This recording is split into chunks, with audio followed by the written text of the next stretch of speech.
মাদ্রাসা ছাত্রকে থাপ্পড় দিল, সে চুপ করে দাঁড়িয়ে রইল, তারা হইল মৌলবাদী।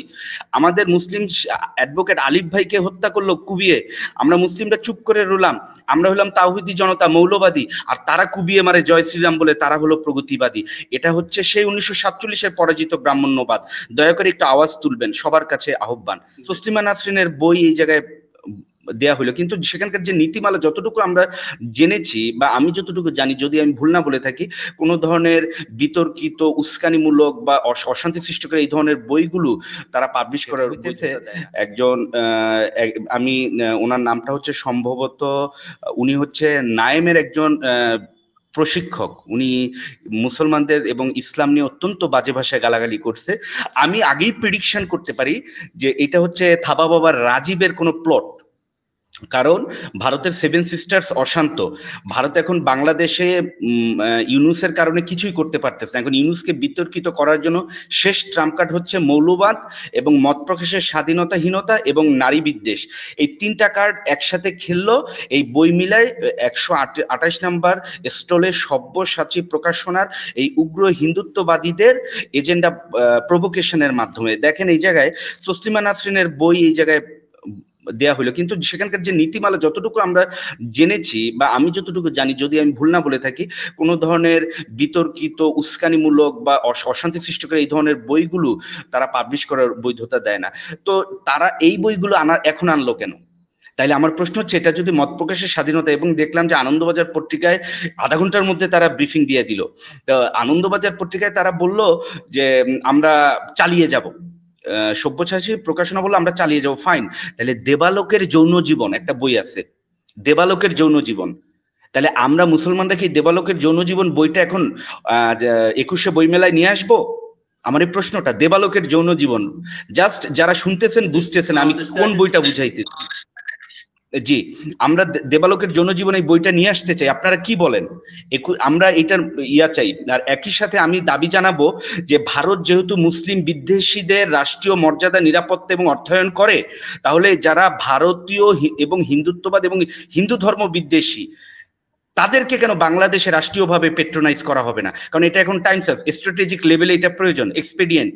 আরেকটা জিনিস দেখবেন, ঝুমন দাস যিনি সাল্লার, সেই শকুনটা আমাদের গাজার শিশুদের হত্যাকারী, সেই পশ্চিমাদেরকে যারা ঢাকা বিশ্ববিদ্যালয়ে জুতা মারছে তাদেরকে জঙ্গি বলে ফেসবুকে স্ট্যাটাস দিছে, কোনো ব্যবস্থা নাই। এবং গালিব নামে একজন ব্যক্তি আল্লাহ রাসূলকে গালি দিছে।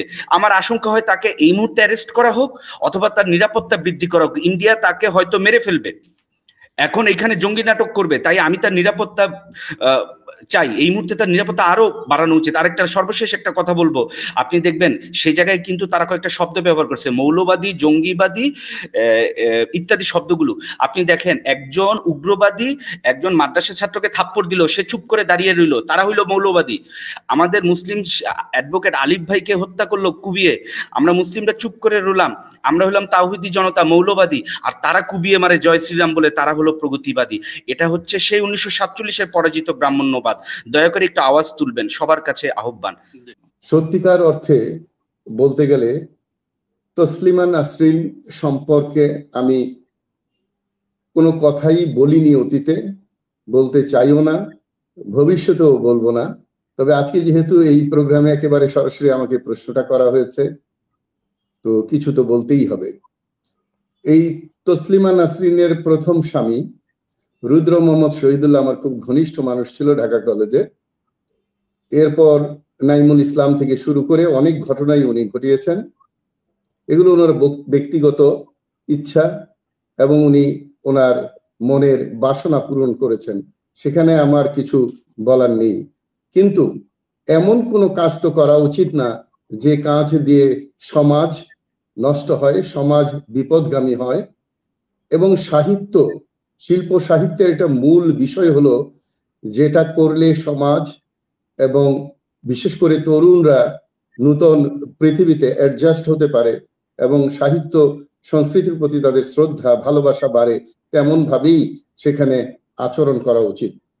কিন্তু দুঃখজনক হলেও সত্য যে আমাদের কিছু কিছু মিডিয়া আছে যে সকল অপকর্ম খুঁজে খুঁজে বের করে তা প্রচার প্রসার করার চেষ্টা করে, ভাইরাল হওয়ার চেষ্টা করে, এবং যেগুলো নিষিদ্ধ সেগুলোর প্রতি মানুষের একটু আগ্রহ থাকে, সেই সুযোগ নিয়ে আমাদের প্রকাশকরা, মিডিয়ারা তাকে অপব্যবহার করে।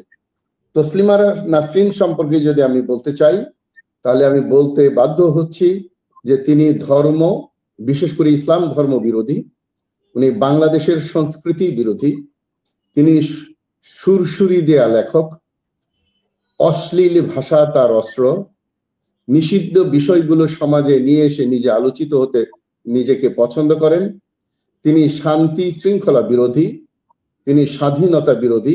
এই জন্য বলছি স্বাধীনতা মানে উচ্ছন্নে যাওয়া নয়, স্বাধীনতা মানে অন্যের স্বাধীনতা খর্ব করা নয়। অতএব আমি ওনাকে স্বাধীনতা বিরোধী মনে করি, বৈষম্য বিরোধী আন্দোলনের বিপক্ষে তিনি। তাহলে এই মানুষটাকে নিয়ে এই আলোচনা করার কোনো প্রয়োজন আছে কিনা আমি জানি না। তবে সম্প্রতি আমাদের পবিত্র মাস, ভাষার মাস, যেই মাসে আমরা রক্ত দিয়ে এই ভাষাকে, মাতৃভাষাকে প্রতিষ্ঠিত করেছি, সেই মাসের ঐতিহ্যবাহী বই মেলায় তাকে নিয়ে বিশৃঙ্খলা তৈরি হয় এবং একটা সময়ের সুযোগ তারা নিচ্ছে। দেখুন, একটা দেশে যখন বিপ্লব ঘটে এবং সেই বিপ্লবের পরে সেই বিপ্লবের ঢেউ বা ওই শান্তশিষ্ট পরিবেশ তৈরি করতে বেশ সময় লাগে।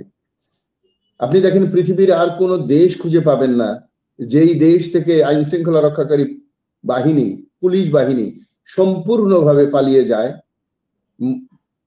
বাইতুল মোকাররমে মসজিদের ইমাম পালিয়ে যায়, সকল এমপি, মন্ত্রী, প্রধানমন্ত্রী সবাই পালিয়ে যায়, বড় বড় সামরিক বেসামরিক অফিসারদের পালিয়ে যেতে হয়।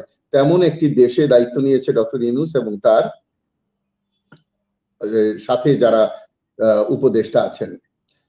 আমরা জানি যে এই উপদেষ্টা নির্বাচনে ডক্টর ইউনূস খুব বিচক্ষণতার পরিচয় দিতে পারেননি, এবং একটা মানুষ যে সব জায়গায় বিচক্ষণ হবে না তারই প্রমাণ। সুতরাং আমি বলতে চাই যে এই তসলিমা নাসরিন, নিষিদ্ধ তসলিমা নাসরিনকে নিয়ে খুব বেশি আলোচনা করে তাকে আকাশে উড়িয়ে দেওয়ার ইচ্ছা আমার নাই। তাকে আমি ঘৃণা করি, বাংলাদেশের মানুষ ঘৃণা করে, বাংলাদেশের মুরব্বী এবং বয়োজ্যেষ্ঠরা ঘৃণা করে, যারা ধর্ম ভীরু, যারা ধর্ম পালন করেন তারা তাকে ঘৃণা করে। দেখুন, তসলিমা নাসরিন বাংলাদেশে এখন নয়, উনি অনেক আগের থেকে একজন বিতর্কিত লেখিকা, এবং তার লেখার যে ধরন, তার লেখার যে বিষয়বস্তু চয়ন, সেই চয়নটা আমাদের সভ্যতা, সংস্কৃতি, ধর্মীয় মূল্যবোধের বিরুদ্ধে যায়। এটা অনেক আগের থেকে। এটা শুধু যে এখন হচ্ছে তা নয়, যখন বিগত শাসক ক্ষমতায় ছিলেন, আমি একবার শুনেছিলাম রাশেদ খান মেনন সাহেবকেও, তিনি তো সাধারণত বাম রাজনীতির সাথেই গণনা, বা তাদেরকে মনে করা হয় তারা এগুলা সম্পর্কে খুব একটা কেয়ার করে না, তাকেও আমি সংসদে এবং টকশোতেও শুনেছি তীব্র ভাষায় তসলিমা নাসরিনের এই সকল থিওরি এবং তার লেখা নিয়ে আলোচনা করতে। তুফাইল সাহেবকেও আমি শুনেছি সমালোচনা করতে। আর ইসলামী দলগুলো বা ইসলামী মূল্যবোধে যারা পরিপূর্ণভাবে বিশ্বাস করে তারা তো করেই। এখন এখানে যে ঘটনাটা ঘটেছে, এই ঘটনা কিন্তু এর আগেও ঘটেছে আমাদের বইমেলায়। 2004 সালে লেখক হুমায়ুন আজাদের উপর হামলা হয়েছে, 2015 সালে অভিজিৎ রায়ের উপর হামলা হয়েছে। কিন্তু এইবার যেটা হয়েছে তসলিমা নাসরিনের যে বইটা রাখার কারণে, এখন দেখুন এখানে নিশ্চয়ই কিছু নীতিমালা আছে। বাংলা একাডেমি এবং আপনার সংস্কৃতি মন্ত্রণালয় নিশ্চয়ই তাদের যে ক্রাইটেরিয়া, এই ক্রাইটেরিয়া ফুলফিল না করে যে স্টল এই বইটা রাখতে গেছে, নিশ্চয়ই তারা রাখার আগে তাদের ইনফরমেশন করা উচিত ছিল, যে দেওয়া উচিত ছিল যে তারা এই লিস্টের বইগুলো এখানে রাখবে, অন্তত পার্টিকুলারলি তসলিমা নাসরিনের বই। কারণ তিনি তার বিতর্কিত লেখার কারণে এবং তার ধর্ম বিরোধী যে সেন্টিমেন্ট, এবং একটু আগে যেটা বলছিলেন আমার জগলুল হায়দার ভাই এবং আনসারি ভাই বলছিলেন যে তার ইচ্ছে করেই তারা কিছু খুব রেস্ট্রিক্টেড কিছু বিষয় সিলেক্ট করে জনপ্রিয়তায় আসার জন্য বা ভাইরাল হওয়ার জন্য। তো তসলিমা নাসরিনের মোরলেস তার সবগুলো লেখাই কিন্তু আপনি দেখবেন এক ধরনের বিতর্কিত এবং কি বলা যায়, নিষিদ্ধ জিনিসের মানে টেনে নিয়ে আসাটা। আর খুব স্বাভাবিক হিউম্যান টেন্ডেন্সিটা হচ্ছে, আপনি দেখবেন যে নিষিদ্ধ জিনিসের প্রতি আকর্ষণ থাকে। সেই নিষিদ্ধ জিনিসটা যদি আপনার ধর্মীয় সভ্যতার বিরুদ্ধে হয়, যদি আপনার সভ্যতার বিবর্তনের বিপক্ষে হয়, যদি আপনার আইন আদালতের বিপক্ষে হয়, সেক্ষেত্রে তো আরো বেশি একটা মানে প্রবণতা দেখা যাবে। এই কারণেই মূলত আমাদের দেশের আলেম সমাজ সহ, শুধু আলেম সমাজ যে তসলিমা নাসরিনের ব্যাপারে ক্ষিপ্ত তা কিন্তু নয়, দেশের সাধারণ মানুষ, সকল শ্রেণী পেশার মানুষই মোরলেস তার লেখার কারণে, তার বিষয়গুলা সিলেকশনের কারণে। তো এটা আমি মনে করি প্রথমত হচ্ছে সংস্কৃতি মন্ত্রণালয় এবং বাংলা একাডেমির সমন্বয়হীনতা,